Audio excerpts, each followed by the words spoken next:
Je marche dans la ville. Mes pas me portent. Le soleil du matin brille à travers les arbres et le vert est d'une intensité inédite.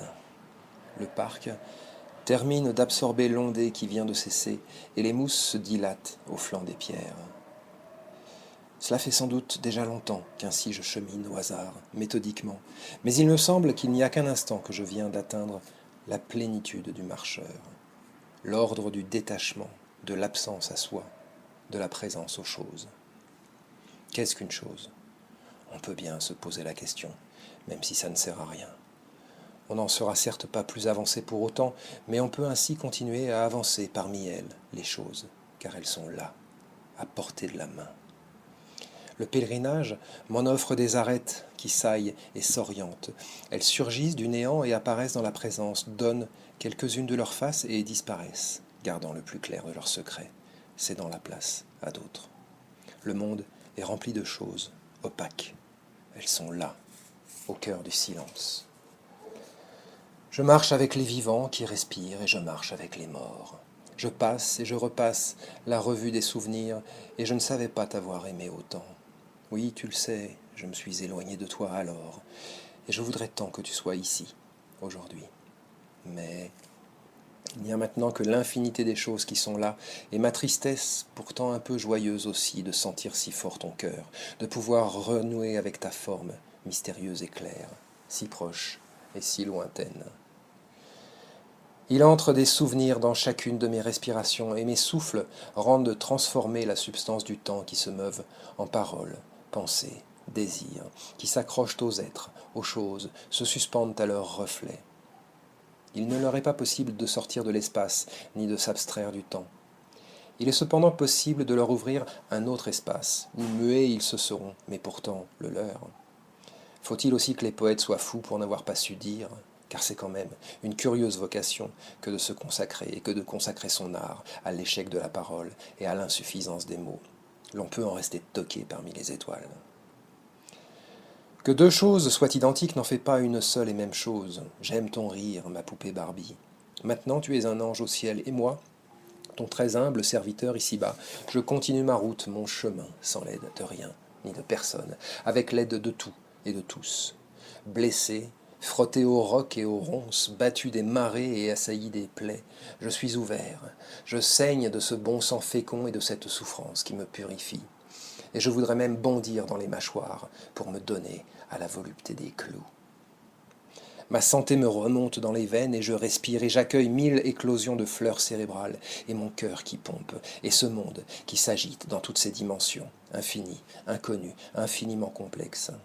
À tout instant du temps qui passe, il se passe une telle infinité de choses que l'esprit se dilate pour tenter d'en saisir l'ensemble sans parvenir à se distendre assez au-delà des limites de son élasticité.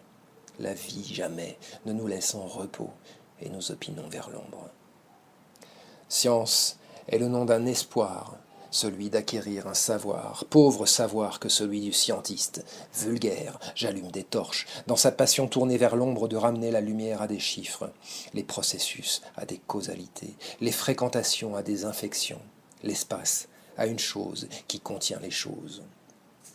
Nous sommes les protubérances, les nœuds d'un système communautaire d'échanges réglés, de frontières, de porosité, de gradients, de seuils, de degrés, d'effets de bord et de différentiels, de magnifiques agencements de structures excellentes qui outrepassent de leur magie les intelligences les plus vives, les imaginations les plus démentes.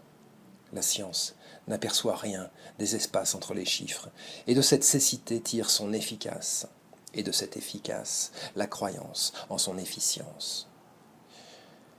Le jeu est remède à la tristesse, et bondissons donc dans l'arène, puisque c'est au sein de cet espace qu'est la vie et qu'est l'oubli des peines. Les géométries sont variables, mais donnent lieu pour que soit la lumière quand les ténèbres ne font qu'étendre un empire. Et le rire fissure les murs de la peur. La bataille spirituelle est plus violente que l'empoignade des hommes.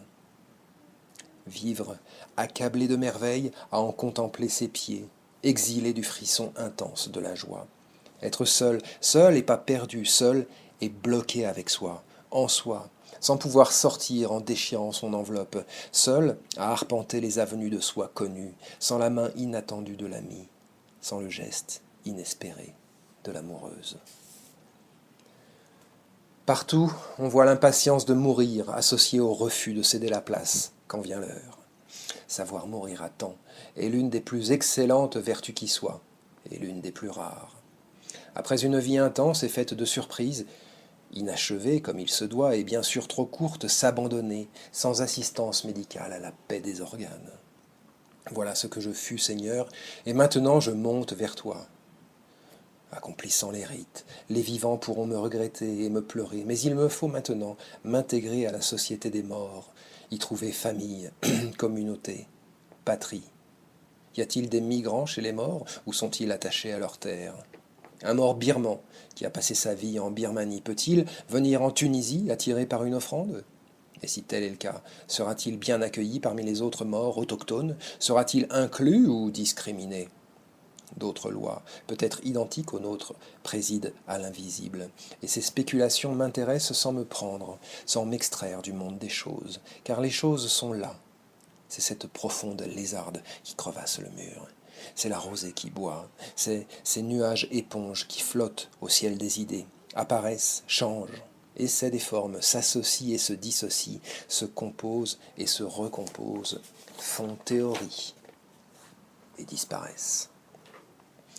Et il y a les arbres, les mares, et toutes les bêtes qui vont, le poil mouillé aux senteurs efficaces, pleines d'humeur et d'opinions farouchement gardées. Et il y a ces gens barrés, masqués des temps de peste, habitant des âges obscurs, ombres errantes des souterrains en quête d'air et de lumière, mi-vivants, mi-morts, endormis dans l'hypnose de leur voix et de leur croix, qui jamais, de l'entendement, ne pénètrent leurs conditions.